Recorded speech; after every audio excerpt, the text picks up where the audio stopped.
So the next thing I think we should look at while we're in the sculpting mode is the texture option. And it's incredibly powerful because it means you can paint on bump maps. So any image you can download off the internet, a black and white image, and then you can paint on things like scales or, bricks or anything really. So let's take a look at that. So we'll start off by getting a texture, and I've gone to a website called cgbookcase.com, and all of the textures and materials on this website are actually CC0, which means you can use them for anything you want and you don't have to pay any royalties.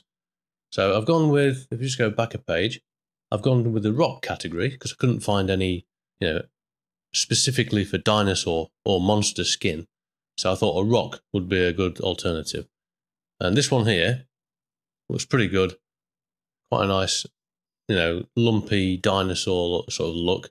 And it's got various different textures. So we'll download this map or any one that you think is, that you want to use.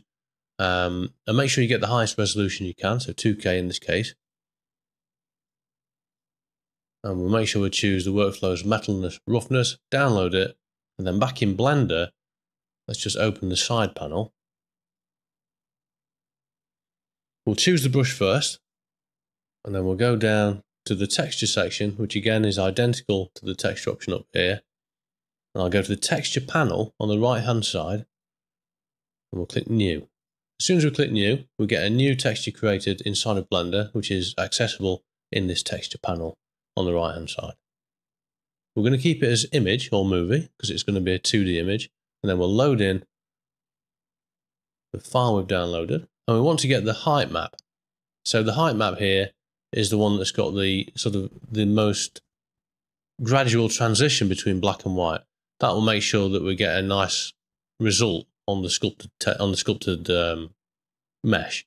If it was this one here, which is just black or white, we're going to get no subtle detail where it transitions between low and high on the map, on the object. All right, so we'll choose this one, the height map. We'll open the image up. We've got this now available inside of here, and we can start using this with the brush that we've got active. If I change brush, it's not going to be active. I'd have to choose it again. So I'll go back to this brush here, and we'll start painting now onto the object. So paint on, and we're getting a nice result. But if we go around the side, you can see we're getting stretching on the object because of the mapping mode that we've used. I'm going to undo that, and we'll look at some of the other options we've got. We've got view plane, which is similar to tiled, does it directly from the view. And let's just change the stroke to airbrush. We'll turn the rate up a little bit. So similar to view, we're going to be getting, similar to tiled rather, and we're going to be getting that stretching problem. And then we've also got 3D. So 3D is going to be using the actual vertex positions in the X, Y, and Z positions. Now we're using a 2D texture, so this isn't going to work very well. As soon as I draw on there, you see we're going to get stretching on the Z axis because we've only got X and Y on a 2D texture. We've only got left and right, up and down, so X and Y. This is ideally used for a procedural texture which has got X, Y, and Z. For example, if I create a new texture over here, by clicking this little button, and I'll call this procedural, and I'll change this now from an image or movie to something procedural, like clouds, for example. And I'll make it a little bit smaller. If we now paint on using the 3D coordinates, because this has got X, Y, and Z, it's going to work properly. Let's just turn the stroke down a little bit. So that's useful for procedural textures, and you don't get any stretching with that as well. Right, so undo that. And the next up, let's just swap back to the image texture we've downloaded. The next up we've got is random. That's just randomly going to splatter it all over the object, the texture placement. Again, we're going to get stretching issues. And lastly, this is a useful one, stencil. So as soon as I choose stencil, you notice in the bottom right hand corner, we've got this little draggable stencil, which is basically I'm dragging this with the right mouse button. I can scale it with shift right mouse, and I can rotate it with control right mouse.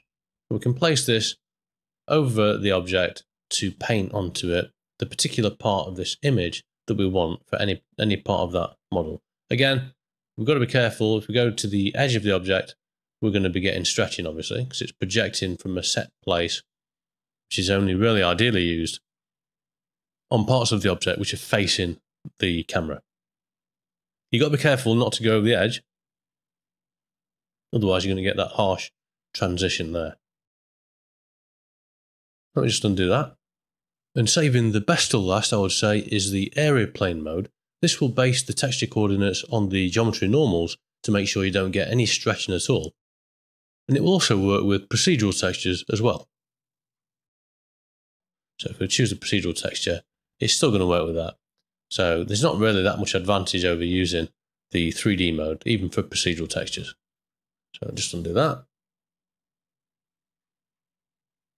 And we can start painting the texture onto the object. We use the F key to scale the brush, and we can see the actual scale there of the texture. But if the texture is too small, when the brush is the size you want it, you can come over here and change this. So maybe I'll change this to 4. Now if I press F, you can see it's much smaller. If I change it to 0.1, then even when the brush is small, you can see we're getting a really big texture on there. So I'll change this to something like 0.5. That should allow me to use the brush at the size I want. Then we can start painting on to get a nice result. Now, before I continue painting, I think it's worth at this point looking at some of the options we've got in the sculpt options as well. And this is basically in the brush options over here under advanced.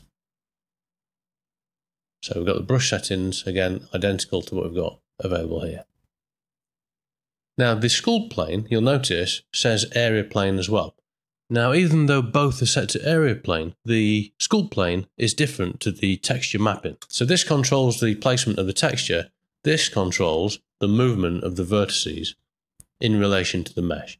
So area plane is always going to move them. If I just turn up the strength a little bit, turn the brush down, it's always going to move them in the direction of the normal. So they're always going to be pushed outwards in the direction of the face normal underneath the brush. Just undo that. We can also choose to move them always towards the view. So if I choose view plane as the sculpt plane, whenever I paint now, these are going to be moving towards the view at the time when I was painting. Undo that. And then we've got X, Y, and Z as well, which is just going to make sure they move in only the X direction in this case. So it's going to be going left if I've got it on plus. If I change it to minus or hold control, then it's going to be going right on the X axis. Undo that. And then we've got the same thing for the Y. So it's always moving on the Y axis, the green line. And then Z, it's always going to be moving on the Z axis. Just undo those. With that knowledge, we can now start painting this sort of rock texture onto the object. And I'll make sure I'm using area plane, and these options here, the rake and the random, are very useful to know. We can change the angle of the texture. So at the moment I've got it here. I think this is going to be best demonstrated with a second image. So let me just go over here, I'll choose this one. It's going to update it over here as well. And I'm going to change this to be a texture with a more obvious direction. So I'm going to use a wooden planks texture, which you can also follow along with if you want. It's in the assets folder for this chapter. So I'll choose the roughness map. We'll choose browse image. So if I paint on now, let me just make this a bit bigger. And we'll change the size now to 2. Right, so we've got this, and you can see that this is going, let's just change the angle to 0. Press F. It's going left to right as it is on there. So the angle of this texture matches the angle in the screen of the paintbrush. Left this on Z plane. Let me just change this to area plane again. We paint on there. Turn the strength down a bit. No matter which direction I move the brush, if we go left to right, it's going to be going in the same direction, the pattern. Top to bottom, it's still going to be going left to right, same as the texture. Now, if I turn on rake, this texture is always going to follow the brush. So if I go this direction now, it isn't working. Well, it is working, but it's not the result I wanted because it's always based on the texture from bottom to top. So I need to rotate the texture first before I start drawing. So I'll rotate this texture by 90 degrees so that the lines are going from bottom to top. So I change this to 90 degrees. And now wherever I move the brush, you see it's going to actually follow.